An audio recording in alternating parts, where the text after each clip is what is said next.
Dalam masa sehari ataupun tak sampai beberapa jam, dia telah membunuh 11 orang dan juga mencederakan 9 orang.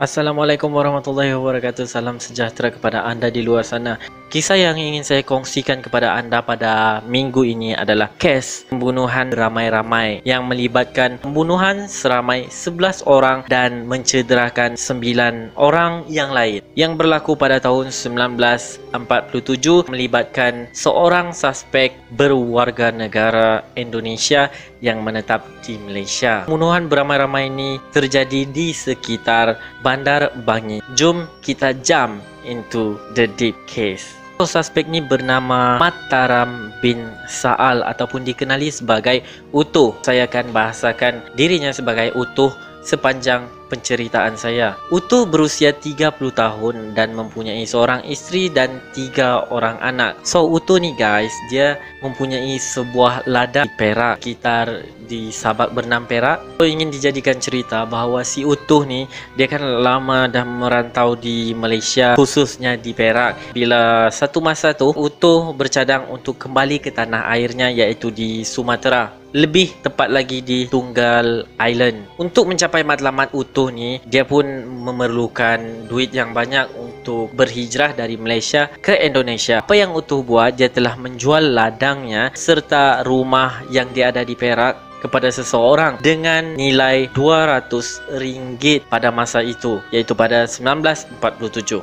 Setelah selesainya urusan jual beli Utuh dan juga pembeli, Utuh pun membawa anak dan isterinya berangkat ke Singapura untuk menaiki feri. So ya, mungkin pada masa 1947 tu tak ada flight yang direct ataupun itu adalah alternatif yang sesuai pada waktu itu. So guys, hasil daripada jualan tanah dan juga rumah yang Utuh telah jualkan, dia mempunyai $30 untuk berhijrah ke Tunggal Island, iaitu di Sumatera. Sesampainya di Singapura, Utuh ni pun macam biasalah, dia ingin membeli tiket feri untuk isteri dan anak-anaknya. Malangnya, duit yang Utuh ada tu tidak mencukupi untuk mereka semua pergi balik ke Sumatera, kerana harga tiket keseluruhan keluarga Utuh bernilai $40 pada ketika itu, dan Utuh hanya mempunyai $30. So kurang $10 lah kat situ. Dan ya, selepas mengetahui yang duitnya tidak mencukupi, dorang pun bermalam di Singapura selama 2 hari. Dan sementara itu Utuh memikirkanlah apa alternatif ataupun apa yang dia akan lakukan selepas ini. Dan isteri beliau melaporkan selepas kejadian itu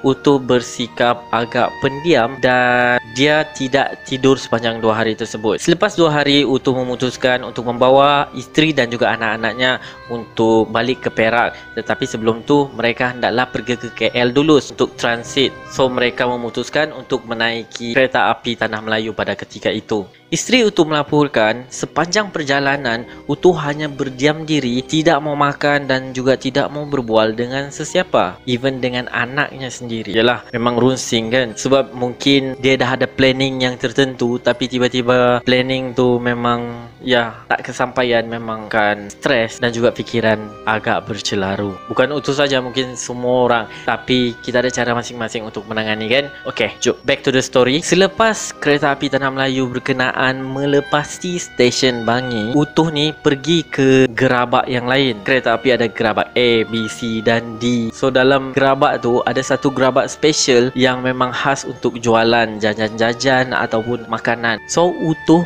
pergi ke gerabak tersebut dan di dalam poketnya terdapat sebilah pisau lipat, macam pisau komando lah, cuma dia boleh dilipat. Faham kan? Sekitar lebih kurang dalam pukul 6 petang pada ketika itu. Bila Utuh ni sampai di gerabak makanan, dia telah menyerang dan menikam 4 orang tentera British pada ketika itu. Disebabkan tindakan Utuh berkenaan, kereta api tersebut membuat hentian serta-merta untuk menangani situasi. Utuh mengambil situasi berkenaan untuk melarikan diri, melompat daripada kereta api tersebut dan melarikan diri di hutan berdekatan. So guys, panjang perjalanan si Utuh ni, mungkin dalam fikiran Celaru, apa yang dia ingat, dia ingin balik ke Perak ataupun ke tanahnya yang dulu. Sepanjang perjalanan di Bangi ni, dia terjumpa seorang gelandangan yang berbangsa Cina dan menikam orang tersebut tanpa sebab, okey. Selepas dia menikam orang tu kan, terus dia jalan lagi, jalan,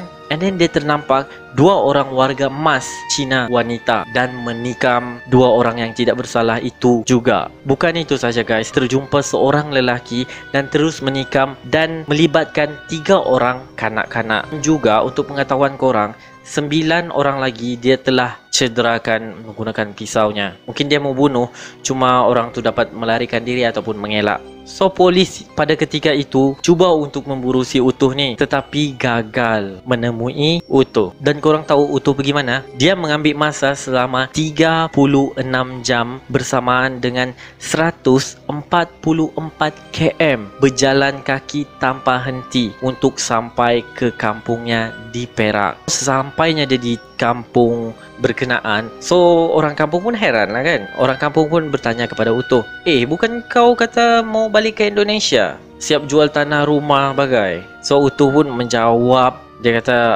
saya tak jadi balik. And then dia decide untuk balik ke Perak. Tetapi dalam perjalanan tu, ketika di atas kereta api berlakunya pergaduhan Utuh dan juga seorang budak, katanya lah kerana dia telah tertumpah air di baju budak tersebut dan dia pun dihalau daripada kereta api katanya. Dan sejak dari itu dia kononnya terpisah dengan isteri dan anak-anaknya. Seorang kampung pun macam bersimpatilah dengan Utuh ni.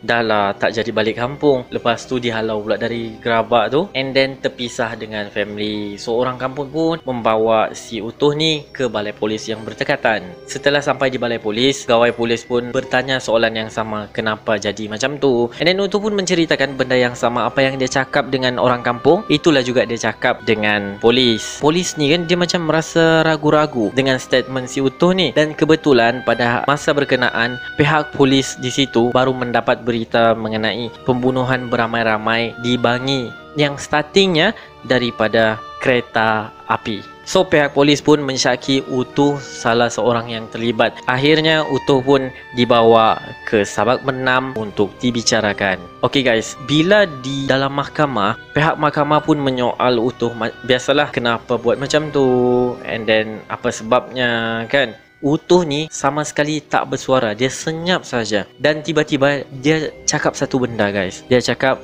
bunuhlah aku dan selesaikanlah cepat-cepat.